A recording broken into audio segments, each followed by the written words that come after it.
مرحبا جوارا قالي بجدار وقهداري مني دلال وهجا جاركي دي جوارت بجم بخير وخوشي بآرامي بآشتي وسلامتي بمن إن شاء الله قهدار هجا وكون زانن دو ما بحثا خويك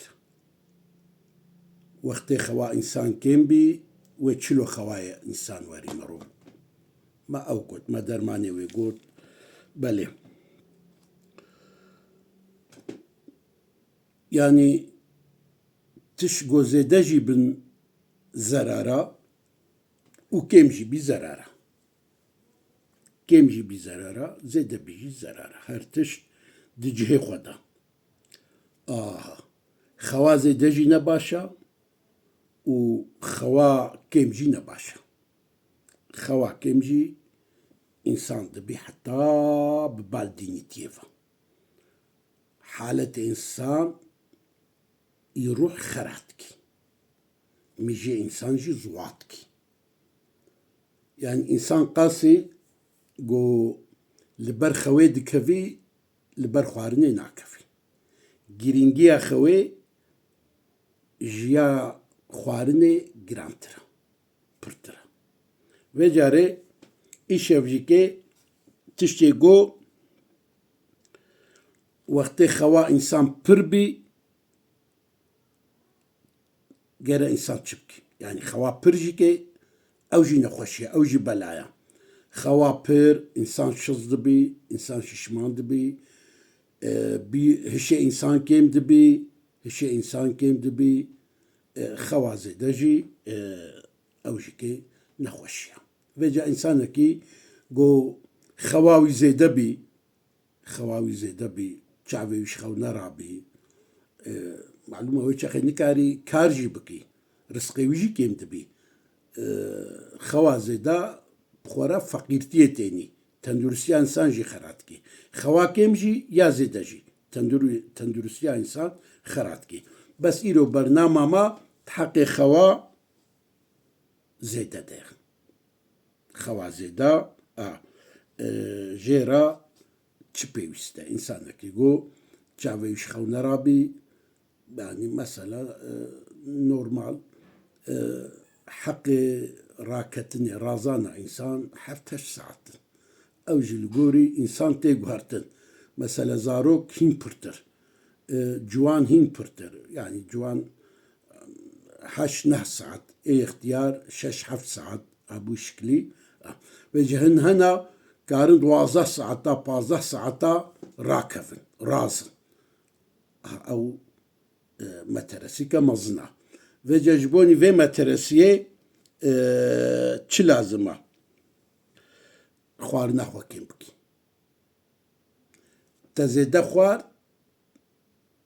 تزیده رازی تخوارن گلک خوار تگلک جی راکفی افیسانه با و خوارن جولو خوار نخوا و خوار نخوا کم بکن وقتی گو خوا و زیده بید سری دا زانه خوار نخوا و خوار نخوا کم بو و خوا و جی کم بی بله او یک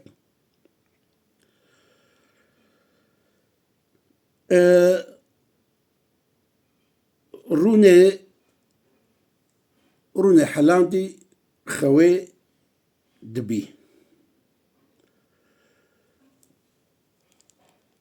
رونه صار دهني صار خوي تاني دنا تشتيقو خوي ردكي تشيا وقت يقول خوا إنسان زيدي عدد بي خوا إنسان زيدي عدد بي تسري دقيرة شبكي حجامة الهردو لنجي خبخي خويني جهردو لنجي خبرتي خوينا زيدا وخوينا لوتي زعف زيدا خوا إنسان تاني بله جغيني ويجي جبوني خوا إنسان كين ببي تشيدي لازمة بله بخور او اقولوا دو مولودا دا دعوتا دا بيتخن بهناوي اش خوي رقنشا خوي كيمتكي وحەوزا خوا ji xwarinê avî bî jî bikin. Avê xwarinê wilo bi rutûbat, xwarinê wilo ewî ew jî xewê zêde têdin, hewza xwe ji we xwarina jî bikin. Ji xeynî wêne jî guhdarên hêja tiştê ku xewê defê dikî, yek jê jî çi ye? Geyayê rezana. Rezana ne çaya wê, geyayê wêne bêhn bikin. Rezana ji gelek tişta re derman e. Mesela çaya wêne ê çi rojî ser hevdû vexwî, sibahê vara fincaneke mezin û dema wê jî çavê xwe bidî, nûra çavê wî zêde dibî. Bes geyayê wêne bêhn bikin, geyayê wê bêhn bikin, wê xewa we bibî, wê xewê kêm kî. Belê. Ji xeynî wêne jî halo dibêjî. Dibe wextê xewa we zehf bî û nikaribin ji xew rabin û tim û tim xew ser çavê we bî û ku dilê rûnin û xew veherin, belê ev geyayê rezana, geyayê rezana wilo bikin ser destê xwe, sed qul huwallahu ehad li ser bixwênin û bikinin nav çarikê, patçikî pambû û deynin li ser rehnê xwe, wê xewa we bibî, xewa we nayê. Ev jîkê tecrîbeka ehlê hikmetê ye, ehlê hukema ye. Rezana, geyayê rezana hev qasî, bikinin nav qîçik çarik, sed qul huwallahu ehad li ser bixwênin û bi rehnê xwe rastê vekin, wê xewa we kêm bî. Ew xewa zêde zêde got ser çavê we narabî û nê ji wê xewê xelas bin. Guhdarên hêja yanî li qusûrê nemezînin, sibehê û pirsa va tişta ji min bikin, ez nayê bîram. Nayê bîram. Anî gotineka amê heye bê ya we şevê dî nizanim çi xwarê, tu pirsa filan tiştî ji min dikî. Vê ji ber wê hawê wextê hûn li vê vidya min guhdarî bikin, bi xêra xwe parve bikin û gelek cara lê guhdarî bikin, yanî wextê bi telefona hûn ji min re telefon divekin û ez nikarim bersiva we bidim, ez xwe mehcûb jî dibînim.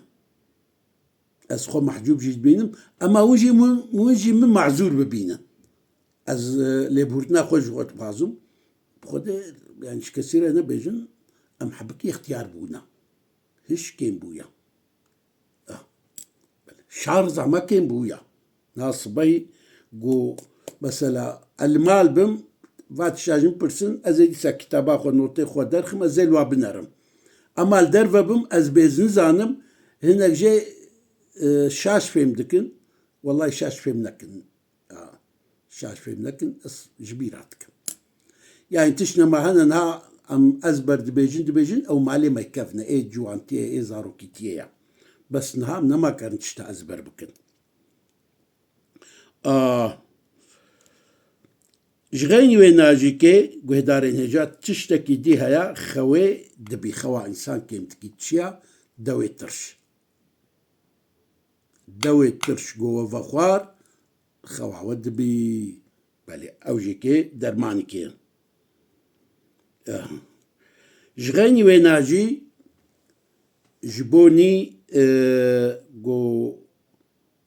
got xewa we kêm bibî û nê çi bikin? Kafûrê bêhn bikin. Kafûrê bêhn bikin, wê xewa we kêm bî. Kafûr wilo bêhneke xweş e, di şûşê halo biçûk de jî tê firotin, li cem vanê got tiştê bêhn difiroşin, zanî û bixûra wê jî heye, karin li malê jîkê pêxin, tu wê jîkê bêhn bikin, wê dîsa xewa we kêm bibî wextê got zehf bî ha. Ji xeynî wê jîkê guhdarên hêja ji bonî ku xew kêm bibî û nê çi bikin? Kitaba bixwînin, zikir bikin. Mesela xewa min bixwe jî zehf e. Ema car heye li ser vê masê dirûnim, ez wilo li کتابا پرتوکا دنەرم هیچ خەو نایە بیرامە ئەز مەیزێم گای سعات بووە سێ شەوێ چارێ شەوێ جار هەیە ئەزولۆ دکەمە ناف کتابا ناف خوێندنێ ڤە خوارن و خوارن هەموو تش نایە بیرامە زێهنێمە هەموو کەڤی سەروانە وەختێ خەوا منەژی سعاتێ دنەرم ئەز مەیزم هالو وای بووە سێ بووە چار زانێ يعني أبشي تجربة كم بخويا تمام عليه حكمة يجي حكمة يجي كي حكيمة يجي اشتغالة بذكر وبخوندني أو جي خويد بي اشتغالة بخوندني بذكر ومثلا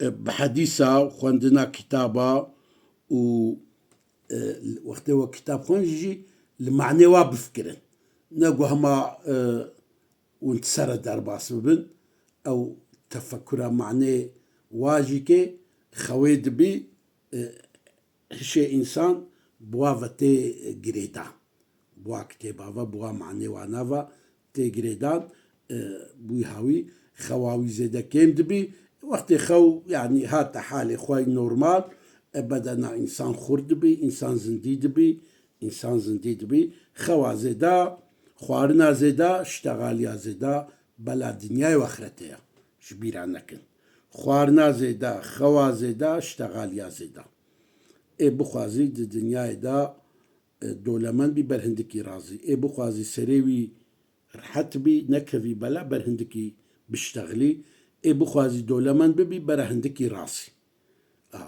خوا زيدا اشتغاليا زيدا خوارنا زيدا فلاكتا سري إنسانينا ده بخير وخوشي بمينن إن شاء الله وبتندرستي بمينن أوي مجي بارفا بكن قنا خيرك وجي بيكفي وجاري ونكارن فاتشتا يوتيوب دجي بشو بينن برنامج يوتيوب دجي هنا خودي نصب بكيت بيش روجي دا وبرنامج من زنديجي يوتيوب دا تشببن جغاني فانا بتشتكي سبحي أزيل هم بروابن بله حتى أصاب من الحياة بم أزي جبوني منفعتها قالي خواه جبوني منفعتها قالي كرد تشبي ويسبي أزيبك شبجو كايا خواه مسوز دايا قو أج منفعتها قالي خواه جريا قالي خواه ريا بيرو باهو ريا وانا أزخوند ما باش هذا بخاطري وأمانة خدي بن